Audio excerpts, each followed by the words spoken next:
Yo, what's going on, guys? Today I'm going to be going over the MLB slate on DraftKings for Friday, August the 3rd. We have a 14-game slate tonight. We've got 3 stud options over 10K, so not as loaded as a pitching slate, I guess, as we would see on a 14-game slate.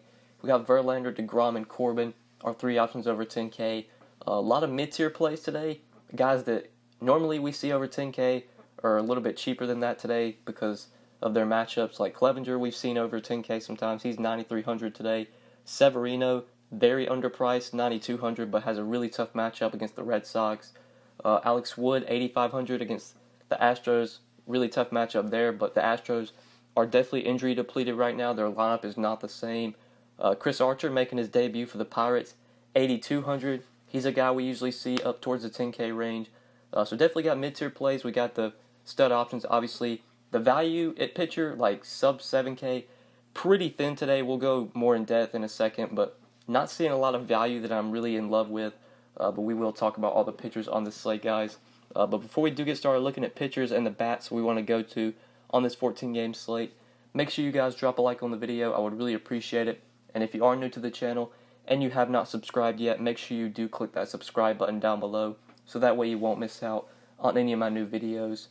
So yeah, these 3 options we have over 10K. We'll start off with these guys, talk about them.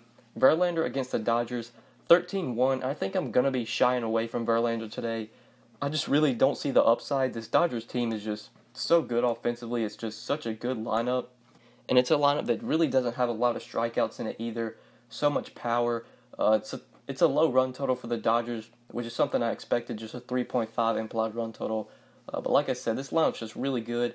I'm not going to be playing Verlander today, especially at that 13-1 price tag. I would much rather play DeGrom if you're going to pick between those two guys.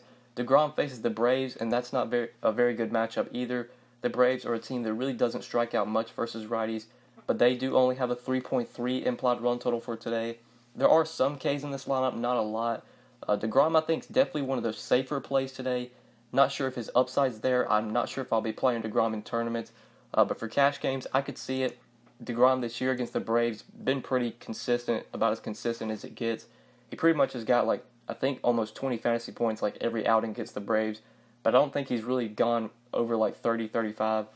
We looked through 4 games against the Braves this year, 31 strikeouts through 4 games, so if you do the math there, I would say that's like about 7.5 strikeouts per game, which is pretty average for DeGrom. He's allowed 2 runs through 4 starts, so he's definitely been able to limit the damage. Average of 25 DK points through 3 games against the Braves. I like DeGrom as a cash game play in tournaments. His upside might be limited, but you can definitely play him in cash. He is a safe option, I feel like.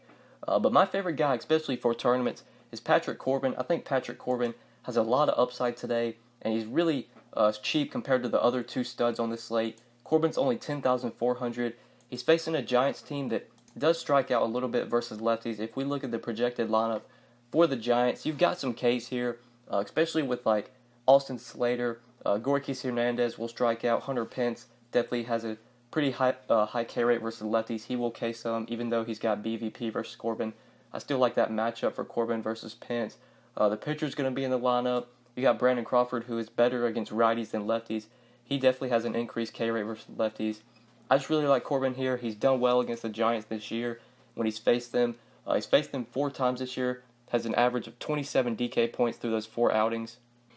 So definitely pitched well against the Giants just through those 4 games. Has managed to get some strikeouts, 29 Ks through those 4 games. We do that math, I would say that's about 7 strikeouts per game just on average against the Giants. Like Corbin here, I like how he's priced cheaper than DeGrom and Verlander. Gives me some savings if I do want to pay up for bats. But then SP2, looking at the SP2s I'm on, in this 8K range, this is where I'm really focused on. Chris Archer, I like here versus the versus the Cardinals, making his Pirates debut. 8,200 if you want to go to him, I think that does make sense.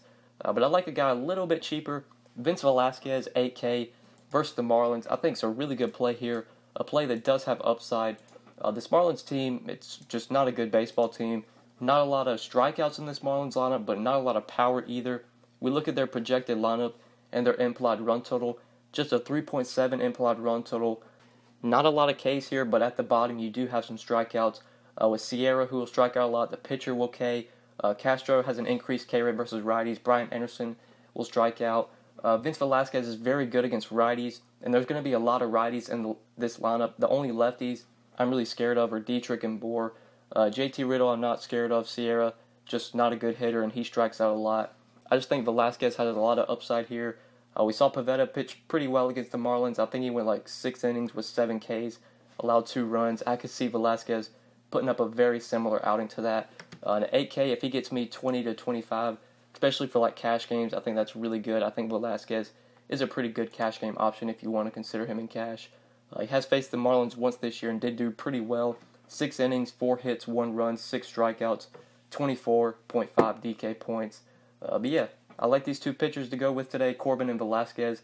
Definitely 2 guys I'm going to be pretty heavy on. But yeah, that's it for the pitchers, or at least the pitchers I'm really on. If we want to look at some of the other ones that I didn't mention, like cheaper options, if we're looking for maybe some value, Odorizzi sub 8K gets a good matchup against the Royals at 7,800. I think Odorizzi and Archer both really sandwiched in between Velasquez are pretty good plays as well. Archer I think is a good play. Odorizzi I think's a good play. And then right in the middle between them, Velasquez, another guy that I really like. But yeah, I mentioned earlier the value, it's pretty thin today. I don't see a lot of value at pitcher I love. Gio Gonzalez is insanely cheap. He's only 7K, but Gio has not been good this year. He's been very risky. You just never know what you're going to get from Gio pretty much this time in the year. So it's 7K. I could see wanting to play him, but I think I'd, especially in cash, would shy away maybe tournaments just because of the price, and he could get like 25 and be really good value on that price. But I'll probably shy away from Gio just because how up and down he's been. Sub 6K, really nothing I'm on that I really see. So I think that's it for the pitchers. Now let's go ahead and talk about the hitters for today. We're going to start off at first base. There's a sort of mid-range play I really like here. Joey Gallo at 4,500 versus David Hess. I love today. Absolutely love the Rangers. They're going to be a team I'm very heavy on versus Hess. David Hess is just not a good pitcher. As I'm recording this video, we do not have Vegas information on this game, but I would imagine the implied run total for the Rangers is probably going to be somewhere north of 5.5. It's probably going to be 6 runs or more, honestly, because Hess is just that bad. This is such a deep lineup with power, and especially when they're hitting at home in this Texas heat, in this hitter's park, these Texas bats can really put up runs. As I'm recording this at like 10 o'clock Eastern on Thursday night, I think the Rangers have like 12 runs already, so we could see a similar outing. We could see them put up a ton of runs again. I think they do it. So like guys like Chu, Odor, Andrews, Beltre, I'm going to be very heavy on these guys. Gallo, I love. Just a guy that has a ton of power. Hess has been terrible against lefties this year. Doesn't really strike people out. Gallo, we know, has a problem with striking out, but when you're facing a pitcher that doesn't get Ks, you can put the bat on the ball against. That's really the kind of outings I want to take Gallo in. And if I had to pick someone to hit a home run today, I think it would be Joey Gallo. Love him here at first base or in the outfield. Then my next guy is second base, Jonathan Villar. I was on him Thursday. He's just too cheap, 3,300, batting in the top of this Baltimore lineup. Probably wasn't going to play Villar today if he got priced up, but at this price of 3,300, especially in cash games, you should definitely be playing Jonathan Villar. In tournaments, I could see wanting to fade him. I honestly would probably fade him in tournaments because he's really not that good of a hitter, but he does have a lot of upside. He's got so much speed. If he gets on base, he'll steal bases. He's going to have the platoon advantage throughout the game since he's a switch hitter. He's better against righties, and he's facing a righty today. A right-handed pitcher that I definitely really don't buy into, that I do want to kind of pick on. So I like the Orioles. They didn't do that well, at least right now on Thursday night, but I think going back to them Friday night is something you can do, especially with a guy like VR who just is too cheap. He didn't get priced up. If he's going to continue to bat first, second, whatever for the Orioles, especially in this Texas weather and this ballpark at the top of that lineup, I want a lot of exposure to him. And he just makes so much sense as a cheap cash game option at second base for 3,300. And then my final play, going to be in the outfield. I really like Jake Bauers, sort of as a tournament play today. I feel like nobody's really going to play him. He's 4,400 against Lucas Giolito. I'd imagine, like I said, nobody's really going to play Bauers. People are probably just going to look elsewhere, especially because this game I feel like is going to have somewhat of a low run total. And everyone's really going to be looking to that Rangers and Orioles game. But I do like the Rays here as somewhat of a sneaky stack if you want to consider them, especially with a guy like Bowers, who just has a lot of power, who's been great this year. It's been great versus righties. Giolito is a bad righty, a guy that I want to pick on. He really struggles to lefties. He'll give up home runs to lefties. Bowers has power. He's got a little bit of speed as well. If he gets on base, he will steal bases. Just has a lot of upside in general. And at 4,400, I think he makes for a really interesting tournament play. And I think the Rays as a stack make a lot of sense if you're looking for like a GPP stack that you can consider. But yeah, guys, these are my 5 plays for today. Patrick Corbin, Vince Velasquez, Joey Gallo, Jonathan Villar, and Jake Bowers. Now we will talk about some of the stacks I like on this slate and some BVP plays as well. So looking at the stacks, the ones I'm really interested in, obviously it's going to start with Texas and the Orioles, especially Texas today. I just have a ton of exposure. I'm going to have a ton of exposure to Orioles, not as heavy on, but the value plays I really like, especially for cash games, like Beckham, Villar. These dudes are still way too cheap, especially batting in this ballpark with this heat. You should definitely be playing those guys in cash. I do like an Orioles stack in tournaments if you want to go there as well. But then like the GPP stacks, I feel like are going to be low owned that have upside. Definitely the Rays versus Giolito. If you're looking for a low owned stack, it's going to be like 4-5% owned. These guys are going to be unowned today and have a lot of upside versus Giolito, especially Bowers. I love him today. I think he's a great option. And then the other stacks, really not much I love besides that game in Texas and the Rays. Those are really the teams I'm really focused on.